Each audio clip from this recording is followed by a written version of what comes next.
তুমি কখনো এলে? এই তো মাত্রই আসলাম। কি করছিলি? তারা দেখছিলাম। ম্যাডামের এঙ্গেজমেন্টের সব কিছু শেষ হয়ে গেছে? হ্যাঁ, মন খারাপ। তোর বাবা? না না, ছোট আব্বু। আজকে ঘটনা আমি সব শুনেছি। রাহুল, তোর সাথে অনেক দিন ধরে একটা কথা বলার হয়নি রে। কি কথা ছোট আব্বু? কেউ মনে হচ্ছে আমাদের ক্ষতি করতে চাচ্ছে। আমাদের কোম্পানির সব কিছুর ইনফরমেশন কিভাবে যেন জেনে যাচ্ছে। আমার হাতের কয়েকটা কন্ট্রাক্টও ইতিমধ্যে আমার হাত থেকে বেরিয়ে যাচ্ছে। আমি কিছুই বুঝতে পারছি না রে। আর কয়েকদিন পরে উর্মির বিয়েও। সব কিছু মিলে কেমন যেন একটা অদ্ভুত পরিস্থিতির সৃষ্টি হয়েছে। আরে ছোট আব্বু, চিন্তা করো না, সব কিছু ঠিক হয়ে যাবে। যাও, তুমি গিয়ে ঘুমিয়ে পড়ো। তুইও চল আমার সাথে, একসাথে খাবার খাবো। কি? তুমি এখনো খাবার খাওনি কেন? তুই খাবার টেবিলে নেই তাই আর খাইনি। আচ্ছা চলো, খাবার খাবে এখন? তারপর শরীফুল চৌধুরী আর রাহুল নিচে এসে খাওয়া শুরু করলেন। খাওয়া দাওয়া শেষ করে যে যার যার রুমে গিয়ে ঘুমিয়ে পড়ে। এদিকে রাহুল রুমে বসে কিছু কাজ করে আর কিছু জিনিস পর্যবেক্ষণ করা শুরু করলো। কিছু সময় পর রাহুলও আবার ঘুমিয়ে পড়ে। পরদিন সকালে রাহুল ঘুম থেকে উঠে বাগানে থাকা সকল গাছে পানি দিয়ে ছাদে থাকা গাছগুলোতে পানি দিয়ে নিচে এসে সবার জন্য সকালে নাস্তা তৈরি করছিল। তখন ছোট আম্মু এসে রাহুলকে বলেন, ওই, তোকে সকাল সকাল রান্নাঘরে আসতে মানা করেছি না? আরে ছোট আম্মু, এই একবেলাই তো তোমাদের জন্য নাস্তা তৈরির সুযোগ হয়, আর বাকি সময় তো ম্যাডাম আর ছোট আব্বুর সাথে থাকতে হয়। আর এটা তো আমার ছোটবেলা থেকে করতে করতে অভ্যাসে পরিণত হয়েছে। এটা এখন পরিবর্তন কর। তুই এখন আর আগের রাহুল নেই। তখন শরীফুল চৌধুরী ছোট ভাইয়ের স্ত্রী সুলতানা রহমান নিচে নামতে নামতে বলেন, ভাবি, আপনি যে কি বলেন না, চাকর তো চাকরই থাকবে, ছোট আর বড় কি, সে তো আজীবন চাকরই থাকবে। রাহুল সুলতানা রহমানের কথা শুনে হালকা হাসি মুখে এনে কাজে মনোযোগ দেন। আর ছোট আম্মু সুলতানা রহমানকে উদ্দেশ্য করে বলেন, তুই ঠিকই বলেছিস। অমানুষ তো আর কোনোদিন মানুষ হয় না। অমানুষ কিভাবে মানুষের মূল্য দিবে? ভাবি, তুমি কি কথাটা আমায় বললে? দেখ সুলতানা, তুই কথাটা কিভাবে নিবি সেটা তোর বিষয়। আর আমি কি তোকে মিন করে বলেছি? রাহুল সকলের জন্য নাস্তা রেডি করে টেবিলে সাজিয়ে রাখে। তারপর রাহুল উর্মির জন্য সেদ্ধ ডিম আর চিকেন ব্রেস্ট, টমেটো, শসা ও পেঁয়াজের সঙ্গে পিপার যোগ করে উর্মির জন্য সালাদ তৈরি করে উর্মির রুমের সামনে গিয়ে দরজা কড়া নাড়ে। তখন উর্মি এসে দরজা খুলে দিল। ম্যাডাম, আপনার খাবার। রেখে যা। ম্যাডাম, আজকে কি কোথাও যাবেন? কেন? আসলে ম্যাডাম, ছোট আব্বুকে নিয়ে একটু অফিসে যেতাম। চাকরের বাচ্চা, তুই অফিসে গিয়ে কি করবি? পড়ালেখা তো আর অ আও জানিস না, আর তুই অফিসে যাবি? এই জুতোগুলো পলিশ করে নিয়ে আয়। আমি 11টার দিকে বের হব। 11টার আগে যেন তোকে গাড়ির কাছে দেখতে পাই। যদি 1-2 সেকেন্ড লেট হয় তাহলে তোর কপালে কিন্তু দুঃখ আছে। আচ্ছা ম্যাডাম। জুতাগুলো নিয়ে নিচে এসে আমি পালিশ করতে লাগলাম। জুতা পালিশ হয়ে গেলে আমি ম্যাডামের দরজার সামনে রেখে আসলাম। আমি নিচে এসে সবার এটো প্লেটগুলো ধুয়ে সাজিয়ে রান্নাঘর থেকে আমার রুমে এসে গোসল করে নিলাম।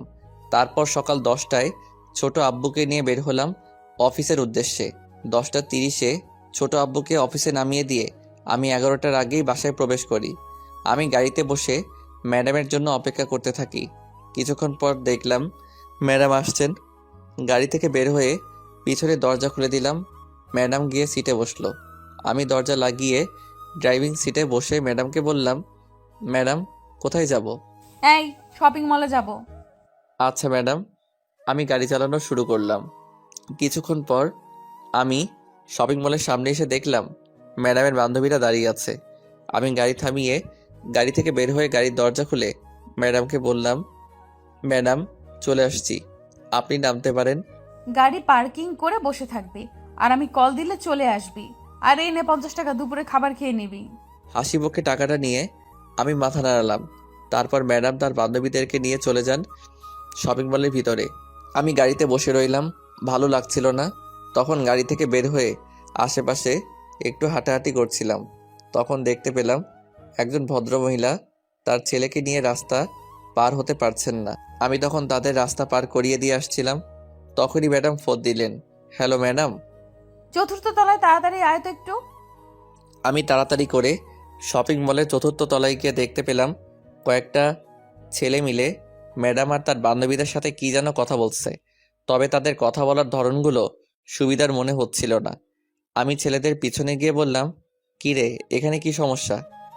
কিছু না, তুই যা এখান থেকে, কোনো সমস্যা নেই।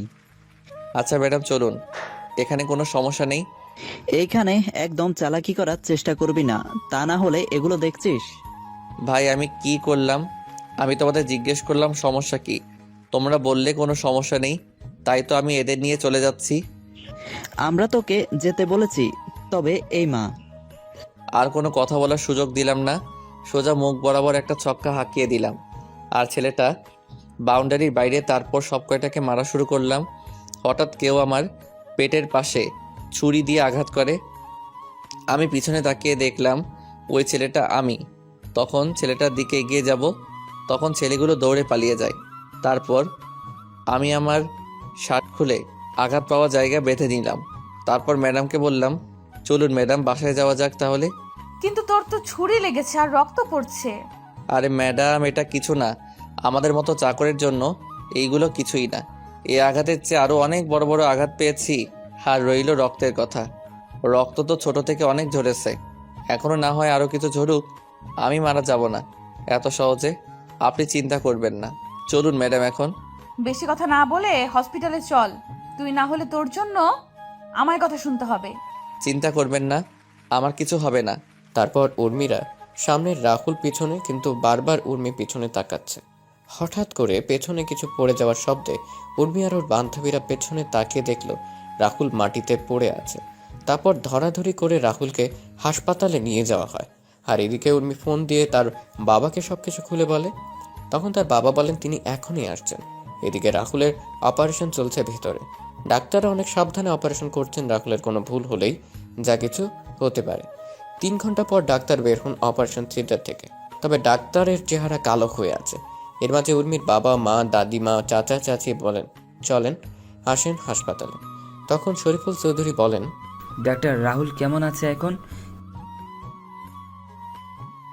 ডাক্তার তার চেম্বারে চলে যান। আর তখন শরীফুল চৌধুরী উর্মিকে বলেন, ডাক্তার চুপ, কোনো কথা বলছে না। এবার সবার মুখটা কালো হয়ে যাচ্ছে, আর উর্মিও টেনশন হচ্ছে। কিন্তু উর্মি বুঝতে পারছে না যে পেটের পাশে আঘাতের জন্য কি এমন হলো ডাক্তারের মুখ এমন কালো, আর ডাক্তার চুপ হয়ে আছে, কোনো কথা বলছে না। তখন উর্মির চাচা শফিক চৌধুরী বলেন, কি হলো ডাক্তার, আপনি কোনো কথা বলছেন না যে? বলুন না, রাহুলের অবস্থা কেমন? ছেলেটা ভালো আছে তো? দেখুন, আমি আপনাদের আগেই বলেছিলাম যে আচ্ছা, আমরা আপনার চেম্বারে গিয়ে কথা বলি। আপনি চেম্বারে যান, আমরা আসছি। বলছে না। তখন উর্মির চাচা শফিক চৌধুরী বলেন, উর্মি, তুই বাসায় চলে যা। কেন? আর তোমরা ডাক্তারকে এখানে কিছু বলতে মানা করলে কেন? তোমরা কি লুকাতে চাচ্ছ আমার থেকে? সামান্য একটা বাড়ির চাকরের জন্য তোমরা এত চিন্তা করছো কেন? আর ও মরে গেলেই বা কি? কি ব্যাপার বলো তো? তোমরা কি লুকানোর চেষ্টা করছো বলো তো? আমি এখানে থাকি আর উর্মি বরং বাসায় চলে যাক। ভাবি কি বললো তোমায় শুনতে পাওনি তুমি? উর্মিকে নিয়ে বাসায় যাও। উর্মি আর চাচি সুলতানা রহমান চলে যান হাসপাতাল থেকে। তারপর সবাই মিলে ডাক্তারের চেম্বারে যান। তখন ডাক্তারের কথা শুনে সবার মুখ কালো হয়ে গেল। 7 দিন পরে সবাই রাহুলকে নিয়ে বাসায় ফিরে আসে। রাহুলের পুরোপুরি সুস্থ হতে আরও 3 দিন সময় লাগে। এখন রাহুল পুরোপুরি সুস্থ। রাহুল আগের মতো বাসার সব কাজ করে। রাহুল একদিন তার রুমে বসে বিসিএস এর জন্য পড়াশোনা করছিল। তখনই উর্মি রাহুলের দরজায় কড়া নাড়ে। তখন রাহুল বইগুলো লুকিয়ে রেখে দরজা খুলে দিল। তখন উর্মি রাহুলের রুমে ঢুকে রাহুলকে বলে, শোন, আজকে বিকেলে আমি ফুফুদের গ্রামে যাব আর সেখানে কয়েকদিন থাকবো, তাই তুই তোর কিছু কাপড় সাথে করে নিয়ে নিস। ম্যাডাম, কারণটা কি জানতে পারি? তোর জানার দরকার নেই। উর্মি চলে যায় রাহুলের রুম থেকে। রাহুল দুপুরের খাবার খেয়ে নিজের রুমে এসে কাপড়গুলি গুছিয়ে নিল, তারপর ঘুমিয়ে পড়ে। 3:50 শেষে রাহুল ঘুম থেকে উঠে রেডি হয়ে নেয়। তারপর ছোট আম্মু, দাদিমার চাচিকে বলে রাহুল বাসা থেকে বের হয়ে গাড়িতে গিয়ে উর্মির জন্য অপেক্ষা করতে থাকে। কিছুক্ষণ পর উর্মি একটা ব্যাগ নিয়ে বাসা থেকে বের হয়ে আসে। রাহুল গাড়ির দরজা খুলে দিয়ে ব্যাগটা পেছনের ডিকিতে রাখে। তারপর রাহুল গাড়ি চালানো শুরু করলো। উর্মির ফুপুর বাসা উর্মিদের বাসা থেকে 60 কিলোমিটার দূরে। মাঝ রাস্তায় আসার পর রাহুল উর্মিকে বলে, ম্যাডাম, একটা কথা আপনাকে কয়েকদিন ধরে বলবো বলে ভাবছি। কি কথা? ম্যাডাম, জয় স্যারকে আপনি কতটুকু ভালোবাসেন? হঠাৎ এই প্রশ্ন কেন? ম্যাডাম বলেন না। নিজের চেয়েও বেশি ভালোবাসি। আর আপনার মা বাবাকে? হ্যাঁ, তাদেরও ভালোবাসি। কতটুকু? হ্যাঁ, তাদেরও ভালোবাসি।